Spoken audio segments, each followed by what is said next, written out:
Boa noite, igreja. Mais uma vez aqui para prestigiar e adorar o nosso Deus, o Deus vivo, que Ele reina e que Ele está sempre entre nós.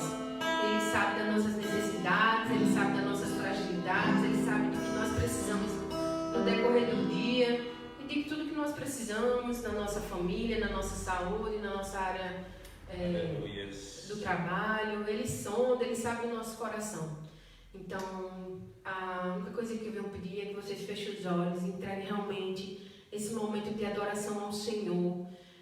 Não adianta, às vezes, a gente estar aqui para levar um louvor para a igreja, para vocês que estão aí hoje nas suas casas, que não podem estar aqui presentes. Eu sei que muitos gostariam de estar aqui, mas ainda não é a hora.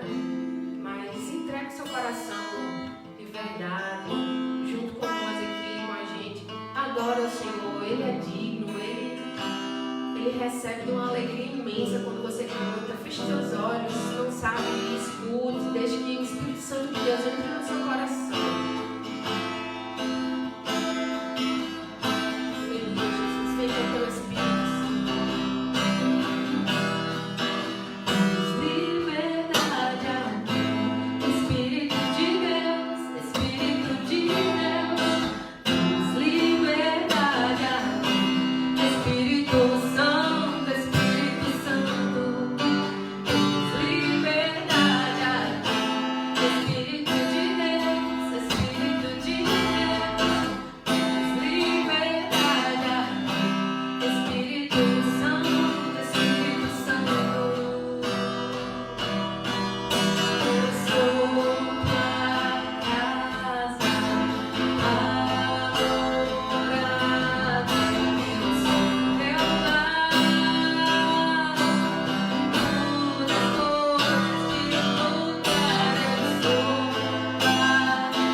Circunstâncias, Senhor, que vem nos afastar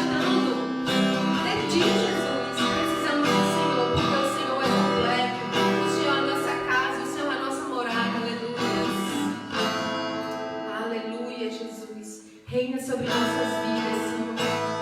Reina, Senhor. Precisamos somente de Ti.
Boa noite, que a graça e a paz seja com todos que nos ouvem mais uma vez.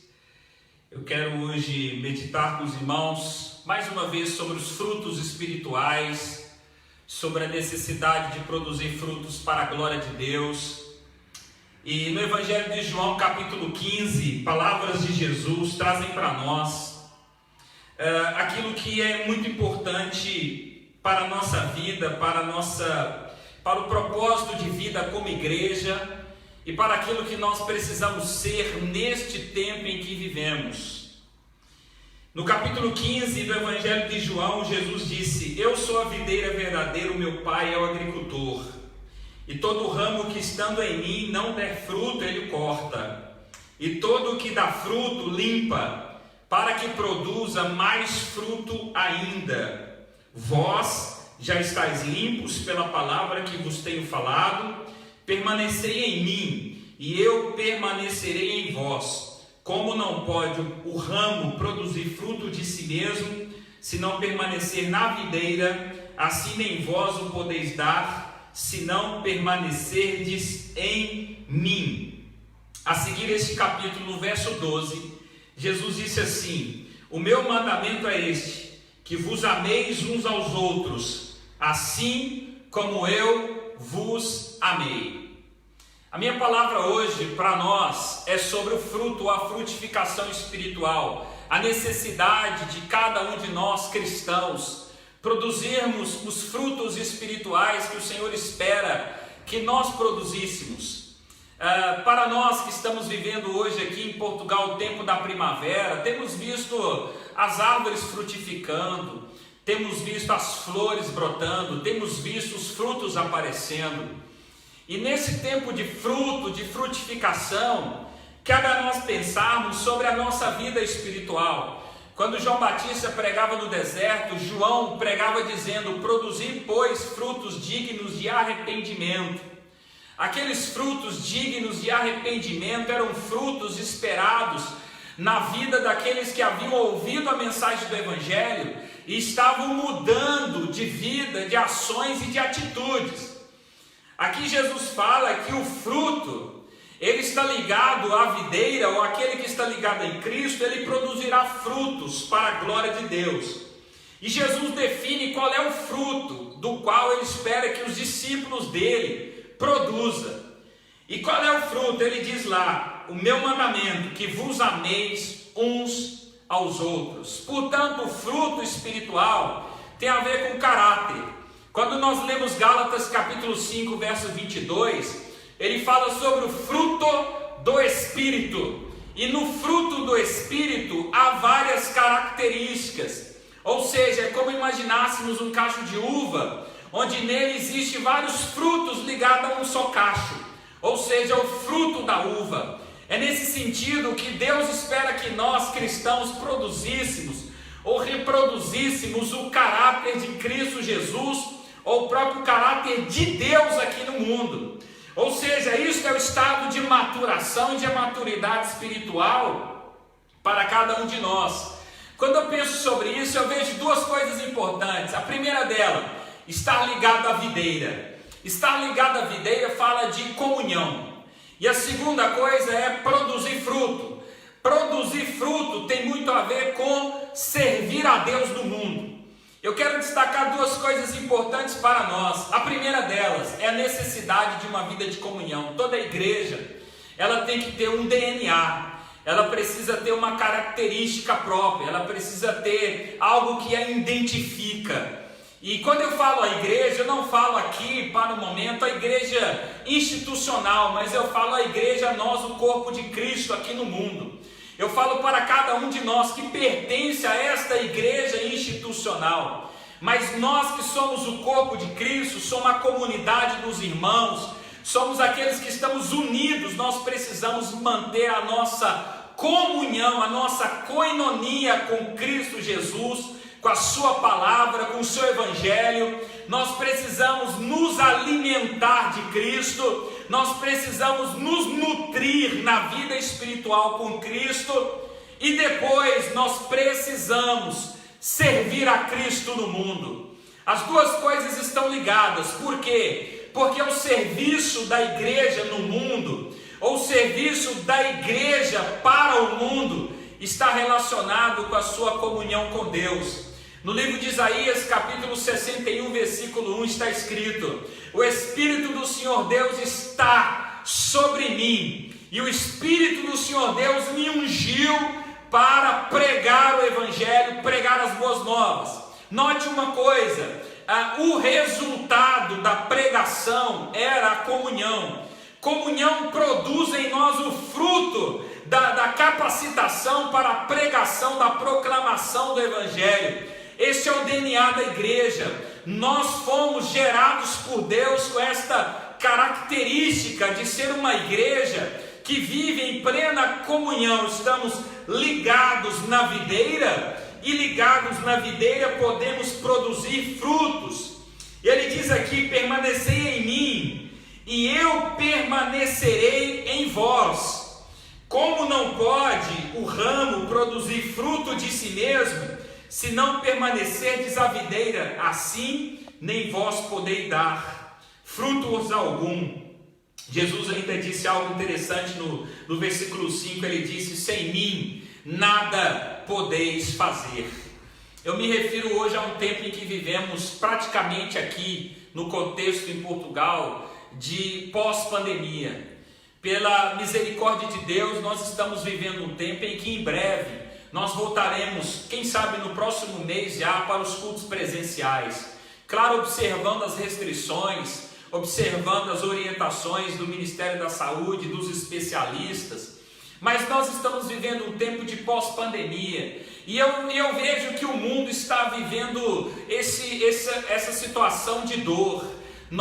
A pós-pandemia para nós é uma ruptura, é um momento em que nós estamos enxergando um novo recomeço, ou um novo modo de viver agora, onde nos adaptamos a uma nova realidade. Nós vamos encontrar momentos em que nós vamos encontrar pessoas feridas, pessoas decepcionadas com Deus, pessoas que perderam a sua fé, pessoas desanimadas. Muitos cristãos vão viver um momento de crise, não só financeira, mas principalmente espiritual e relacional com Deus, em que nós precisamos agora, como igreja do Senhor, ser uma igreja de plena comunhão com Deus, ser curada, ser sarada, ser alimentada por Cristo, para depois servir a este povo e servir a este mundo.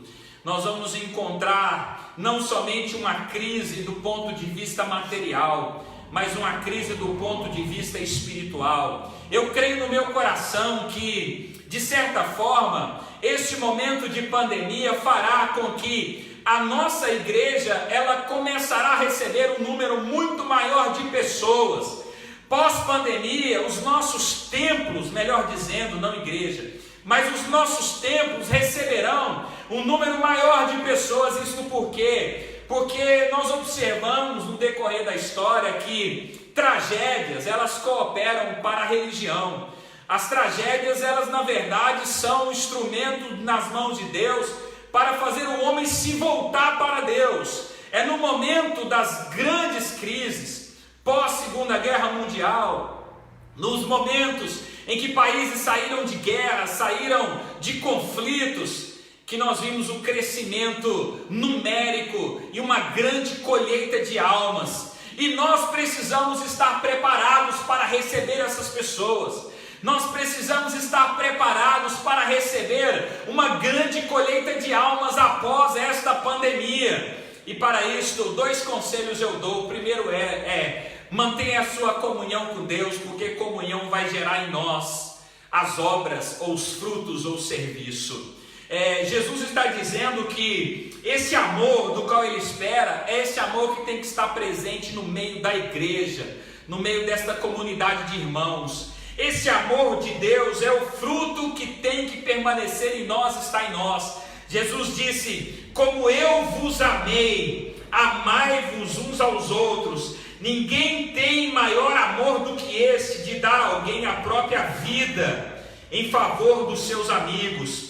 E Jesus estava aqui dizendo para eles que o próprio Cristo, Ele deu a sua vida pelos seus irmãos, pelos seus amigos. Portanto, o Evangelho, ele tem muito a ver com a ideia de sacrifício, de doação. Evangelho tem muito a ver com serviço. Evangelho tem muito a ver com abrir mão de riquezas para abençoar o pobre, o órfão, a viúva, o imigrante, o estrangeiro, o refugiado. O Evangelho tem muito mais a ver com distribuição de bênçãos, de amor, de graça, do que reter a bênção de Deus. Evangelho, na verdade, não tem nada a ver com reter. Evangelho tem muito a ver com distribuir. Evangelho tem muito a ver com dar. Jesus estava dizendo que Ele deu a sua própria vida para salvar os seus amigos, seus irmãos. Esse é o fruto que Cristo diz aqui na videira e os ramos em João capítulo 15, do qual ele espera que todo aquele ramo que está ligado na videira,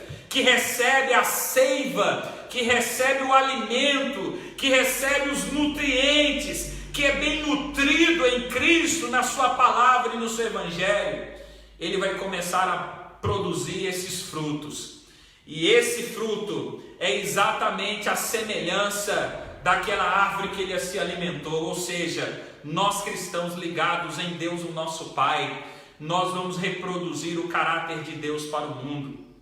Jesus disse para nós que nós conheceríamos uma árvore pelo seu fruto. Se a árvore é boa, ela produzirá bons frutos. Se a árvore é má, ela produzirá maus frutos. Portanto, não se pode também na linguagem do apóstolo Tiago dizer que de uma fonte pode jorrar dois tipos de água, ou vai jorrar a água doce, ou vai jorrar a água salgada. Isso tem a ver com a natureza de quem nós somos de verdade, daquilo que nós verdadeiramente somos no nosso interior. Uma das coisas importantes para se lembrar é que Deus quer que cada um de nós reproduza o caráter do próprio Filho Jesus. Deus quer que a igreja dele manifeste esse caráter para o mundo. E isso só é possível se nós mantivermos uma comunhão íntima com Deus, se nós mantivermos uma plena coinonia com Deus. Esse é o DNA da igreja. Para o Brasil, podemos dizer que o DNA da igreja Peniel é a recuperação, porque essa é a característica do ministério Peniel, sempre foi trabalhar com pessoas viciadas em drogas, pessoas que vivem sofridas, à margem na sociedade, desprezadas. E o DNA da igreja em Portugal não pode ser diferente. O nosso DNA tem a ver com a comunhão com Deus e a revelação do caráter de Deus para as pessoas necessitadas. Deus nos colocou aqui nesta terra para servir, para abençoar e para ser instrumento de Deus nesta nação. E eu creio que após esta pandemia será um tempo de Deus, desta igreja institucional, ser uma verdadeira igreja de Cristo aqui na terra. Sermos verdadeiramente a igreja do Senhor aqui na terra. Eu queria fazer uma outra observação. Esta situação foi importante para que nós nos apercebêssemos e percebêssemos quem é a igreja de verdade. Se a igreja que é de Cristo, ela se une, ela é família, ela está no mesmo propósito, se ela abraça uns aos outros, se ela se preocupa uns com os outros, se nós mantemos o cuidado uns com os outros, ou se nós estamos simplesmente por questões de isolamento, nós deixamos de nos relacionarmos, de ligar uns para os outros e de saber o que o outro está passando e necessitando. É nesse sentido que eu digo que a igreja é importante. Ela é importante para que nós cuidemos daqueles que precisam. Isso é fruto. Isso é o maior fruto que Deus espera que a igreja produza e reproduza. O fruto do amor, que é o fruto do caráter de Deus, que é o fruto do caráter de Jesus Cristo para nós. Que nós possamos refletir sobre isso e entender que mesmo tendo um contato virtual, não significa que esse contato não seja real. Isso é real. Eu estou aqui no púlpito da nossa igreja, você está aí, eu espero que você esteja aí, mas esse contato, ainda que seja virtual, ele é real. E eu creio que Deus há de nos abençoar como corpo de Cristo, como igreja de fato, como comunidade de irmãos. Ora, a Bíblia diz que existe a igreja onde 2 ou 3 estiver reunidos, Cristo se faz presente. Mas há também aquela igreja onde de fato ela congrega no templo, ela está junta ali no dia a dia, no partir do pão, na comunhão.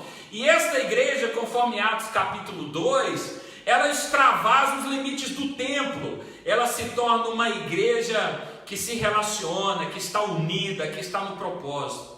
Por isso, meus irmãos, 2 coisas para nós aqui nesta noite: comunhão com Deus, profunda, íntima.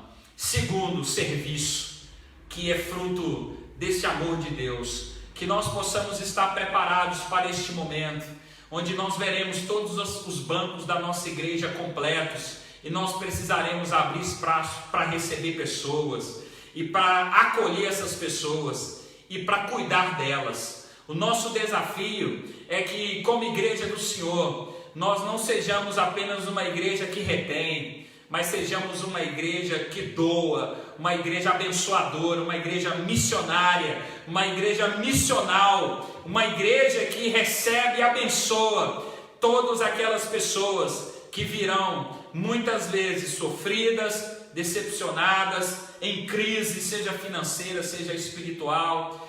E o papel da igreja é acolher a todos eles. Que o Espírito Santo nos use nesse tempo, que o Espírito Santo nos dê capacidade nesse tempo para abençoar e para cuidar do maior número possível de pessoas que necessitam do amor de Deus, porque o único lugar onde uma pessoa pode buscar encontrar o amor de Deus é dentro da igreja, e a igreja somos nós. Vamos orar nessa noite. Eu quero orar por você, quero orar pela sua casa, sua família, orar pela sua vida.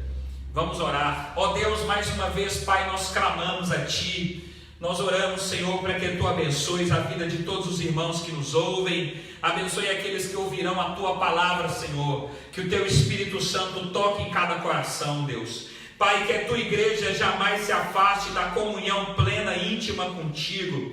Ó Deus, como Jesus disse que Ele e o Pai era apenas um, que eles viviam em plena intimidade, em plena comunhão, e a vida em comunhão reproduzia, Senhor, o fruto do serviço, do amor ao próximo, das misericórdias e das compaixões para os necessitados. Quando Jesus olhava para as multidões, diz a Tua palavra, que Ele as via como ovelhas que não tinham pastor. Jesus chorava vendo as multidões sofridas, como ovelhas desgarradas, ó Deus. Pai, que a Tua igreja, cheia do Espírito Santo, cheia da plena comunhão com Deus, possa ser um instrumento de Deus, ó Pai. Que a Tua igreja Peniel aqui em Portugal seja esta igreja missionária, seja essa igreja que cumpre a missão de Deus. E a missão de Deus, o Missio Dei, é exatamente esse, Senhor: revelar o caráter do amor de Deus para todas aquelas almas feridas, necessitadas, decepcionadas e machucadas. Que o Teu Espírito Santo venha sobre nós, que o Teu Espírito Santo seja derramado sobre a nossa vida, que Tu abençoes também, ó Deus, aqueles, ó Pai, que neste momento precisam de fortalecimento, de renovação, de cura de enfermidades, ó Deus. Que o Senhor cura, Pai, todos os enfermos na nossa igreja, Pai. Que o Senhor, em nome de Jesus, repreenda toda enfermidade em nosso meio, e venha um tempo de cura, venha um tempo de saúde física, saúde emocional e saúde espiritual, e que no nome de Jesus Cristo, Senhor, Tu continue nos abençoando e nos fortalecendo para a glória de Deus, em nome de Jesus. Amém, amém. Nós vamos louvar ao Senhor mais uma vez. Aleluia, glória a Deus. Obrigado, Senhor, por estar sempre em Tua presença, Senhor. Ninguém, eu até falei ontem aqui também, né, concluindo, ninguém nem nada nos separará do amor de Cristo. Porque o amor do Senhor Jesus, Ele é puro e verdadeiro, Ele é singelo, Ele é genuíno com nossas vidas. E é pelas misericórdias do Senhor que nós não somos consumidos. E obrigado por ela se renovar a cada manhã. Esse louvor, ele fala sobre o amor de Cristo por nós.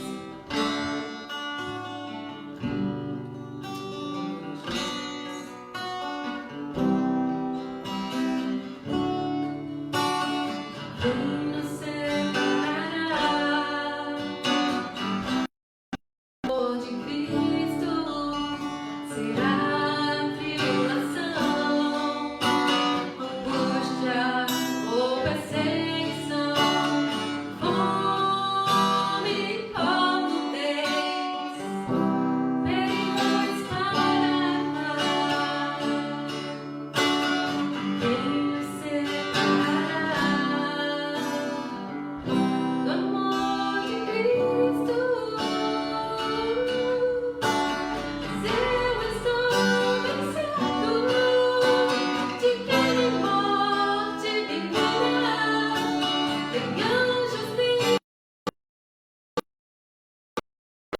no